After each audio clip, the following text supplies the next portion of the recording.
This looks like a top spot.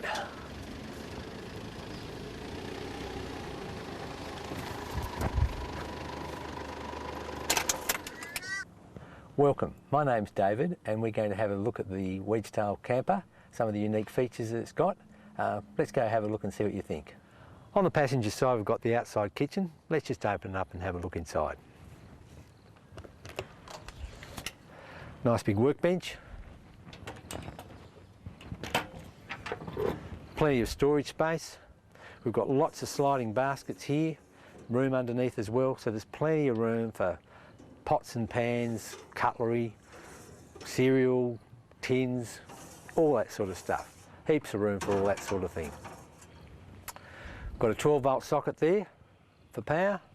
We've got LED lights in both cabinets, two 240-volt sockets there. We've got hot and cold water there, and we've got our gas bayonet there for the cooker. And here's the cooker. Out she comes. Sits on there. You can also, if you want, put the cooker over here on a stand if you want for extra bench space. 2-burner stove and a griller, and we simply plug in the cooker like that. Next to our kitchen is the fridge. By the way, all the cabinets all around the camper are lockable. Let's look inside. The door is heavily insulated to keep heat away from the fridge. There's an air intake vent, filtered, which brings air in under pressure into the fridge cabinet. There's another filtered vent to let the warm air that the fridge creates back out again. The fridge itself is locked in solidly, it won't move. To get it out, simple clip, turn it round, out she slides. Here's our fridge. We've got a freezer, a fridge and a dairy. If you don't want this particular model, you want a different model, that's okay. If you've got your own fridge, that's okay too.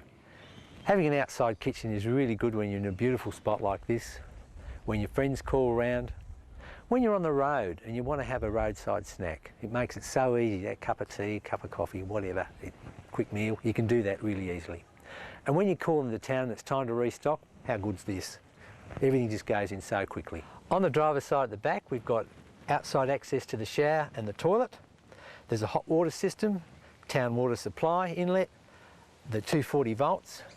Above all the doors we've got these rainwater gutters to stop the rainwater coming in. It's easy to brush out any dust that's in the bush when you're going along so dust doesn't get into your cabinets.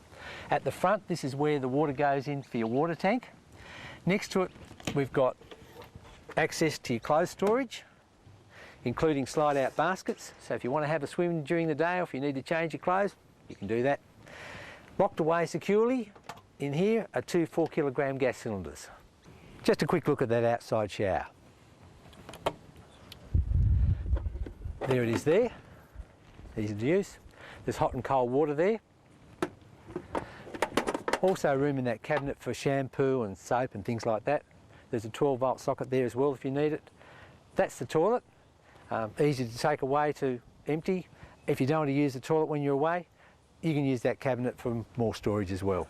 On the back of the camper is an enormous storage pod. We can supply without that pod if you prefer, but inside that pod there's room for all sorts of things. You can put solar collectors in there. You can put tables and chairs in there.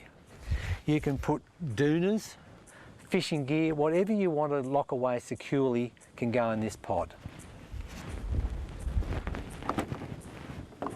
Now for the fun stuff, let's open this camper up. Firstly, we undo this door here. That gives us access to our winch. There's two clasps on the back here. I've already undone the other one. That one goes there. And then simply a case of winding it down.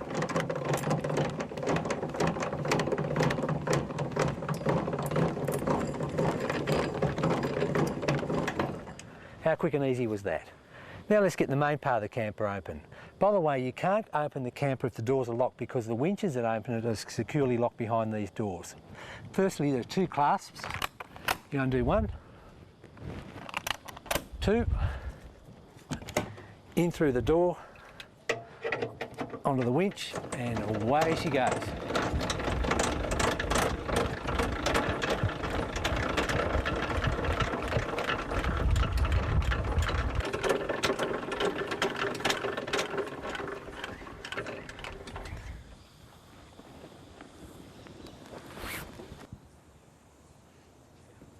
Now we just go around and pull the canvas down around the outside edges.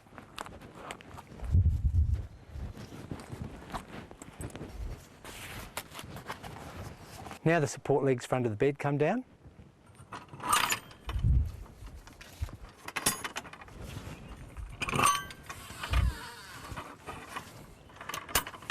Quick adjustment to suit the ground conditions.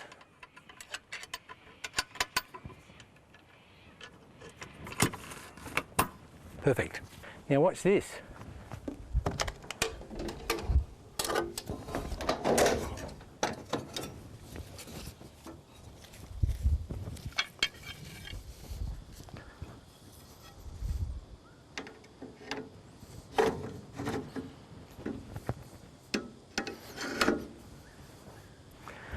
How's that for a neat trick?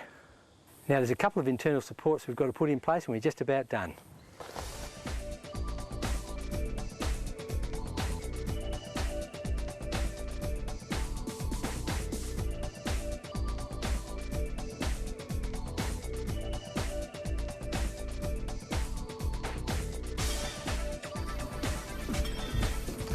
One more pole to put in and we're finished.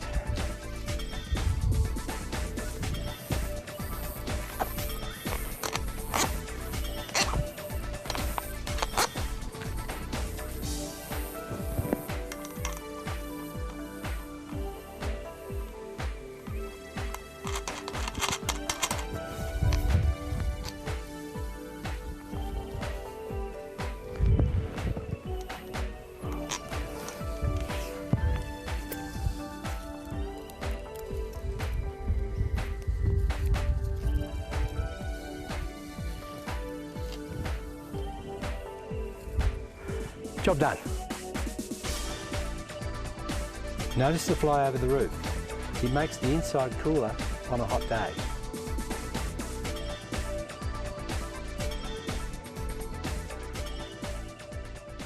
Well, welcome to the interior. If you look around, you'll see there are 7 large windows, all with very fine insect mesh on them to keep out even the little tiny bugs. The 2 end windows, the one on the end of the bed and the one above the kitchen table and chairs, have got plastic on as well, so when the weather's not nice you can still see out and you've got a bit of light inside. There's full standing headroom right through. It's a lot bigger than you'd think in here. When you're sitting on top of the bed, you've got full sitting up room on top of the bed, so you're not jammed in when you're in the bed either. There's a table and chairs here. They just fold out when you first move in like that, and you've got the table itself that flops down, so that's very easy to do. So nice table and chairs. We've got a sink. There's some storage space under the sink. By the way, nearly all the storage space inside here is lockable from the interior as well. That fridge you saw on the outside, guess what? You can access it from the inside as well. So there's your fridge and freezer and dairy all in there. This is the rest of the inside kitchen. So these cabinet doors open like that, and you can pull out the drawers. Remember those drawers you saw on the outside? Well, there they are, so they all pull on the inside as well. The stove comes out from the inside as well.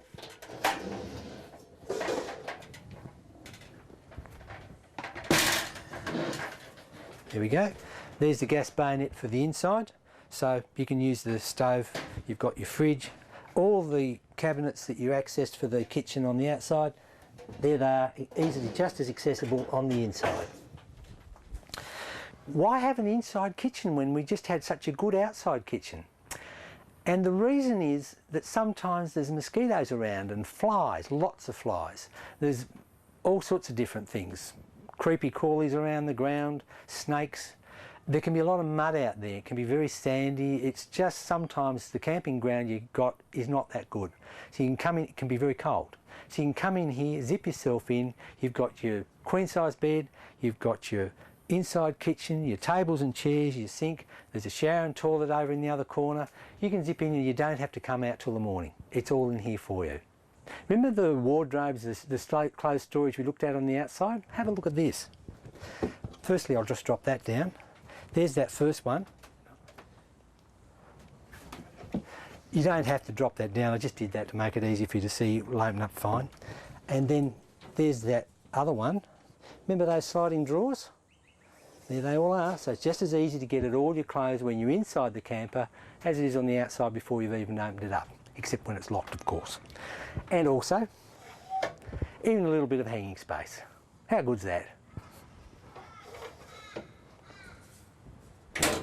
This is a bit of a bench extension here, so it gives you a bit more bench space. When you're ready, when you want to use the bed, it drops down and becomes a stair. Nice hand support, up we go. And here's the queen size bed already.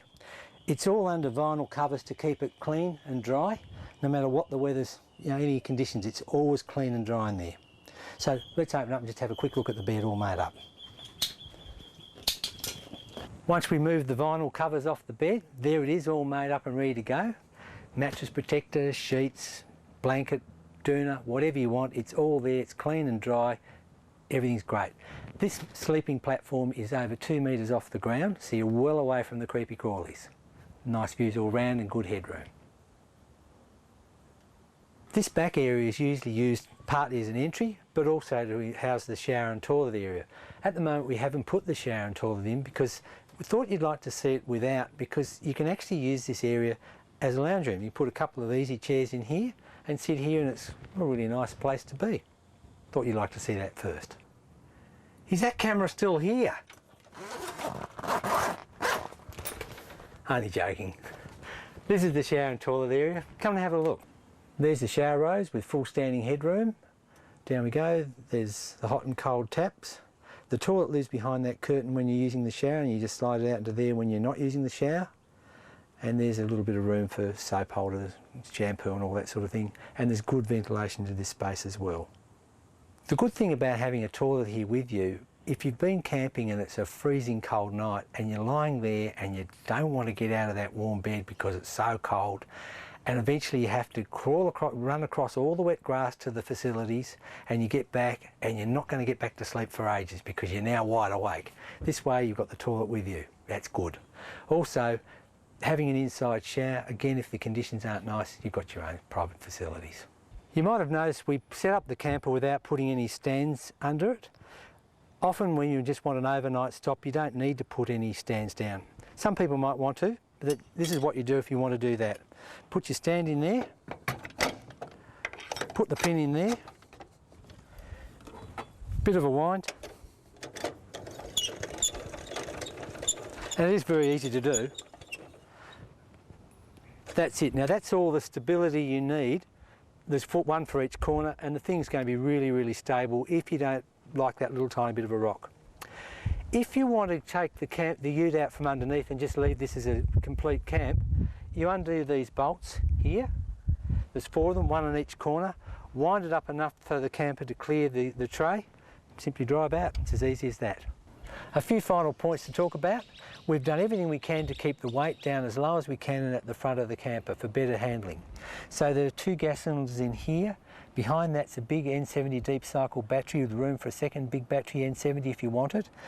Past that is the 120 litre water tank, and on the other side is the big fridge. So that's all down lines at the front. By putting the camper on top of the tray like this, you're out of the rock line and the dust. The dust line tends to be lower and it tends to keep it up out of all that. Also when you're going through river crossings and things, the camper's well clear of all that sort of thing. When it's time to park, for example in the caravan park, no more hissy fits because this is much easier to park than with a trailer on the back. Same as when you're in town, you can park just like any other car. Fuel economy is also much better with a tray top as opposed to a trailer version. However, if you do want a trailer, you can put this onto a trailer, no problems at all. Finally, we've gone to a lot of trouble to try and minimise environmental impacts, not just fuel consumption, but in many other ways as well. If you're interested in finding out about that feature or other features of the camper, please contact us and we'll do what we can to help. Thank you.